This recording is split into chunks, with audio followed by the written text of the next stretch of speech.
आदिवासी समाजाच्या सर्वांगीण विकासासाठी राबवण्यात आलेल्या प्रभावी आणि लोकाभिमुख उपक्रमाची देश पातळीवर दखल घेत जव्हार येथील एकात्मिक आदिवासी विकास प्रकल्पाला केंद्र सरकारच्या जनजाती कार्य मंत्रालयाकडून सर्वोत्कृष्ट कामगिरी करणारा एकात्मिक आदिवासी विकास प्रकल्प हा प्रतिष्ठेचा राष्ट्रीय पुरस्कार प्रदान करण्यात आला आहे। राष्ट्रपती द्रौपदी मुर्मू यांच्या प्रमुख उपस्थितीत हा बहुमान देण्यात आला। दिल्ली येथे आयोजित ITDA आणि ITDP चे बळकटीकरण या विषयावरील राष्ट्रीय संमेलनात हा पुरस्कार जाहीर करण्यात आला। पुरस्कारासोबत प्रकल्पाला 5 लाख रुपयांचा धनादेश देऊन गौरवण्यात आले। या सोहळ्यात जनजाती कार्य मंत्रालयाच्या सचिव रंजना चोप्रा, अप्पर सचिव मनीष ठाकूर, नीती आयोगाचे उपाध्यक्ष अशोक लाहिरी यांच्यासह देशभरातील विविध राज्यातील वरिष्ठ अधिकारी उपस्थित होते।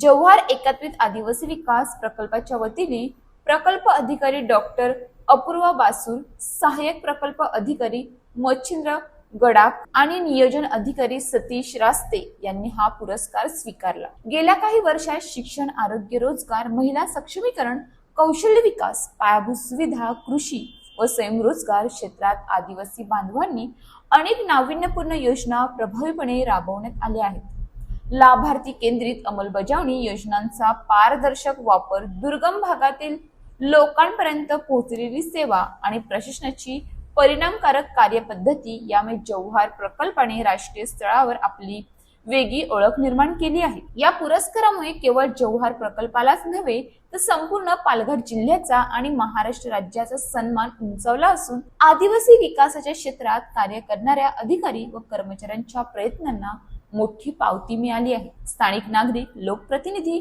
आणि विविध सामाजिक संस्थांनी या यशाबद्दल समाधान व्यक्त करत प्रकल्पाच्या संपूर्ण टीमचे अभिनंदन केले।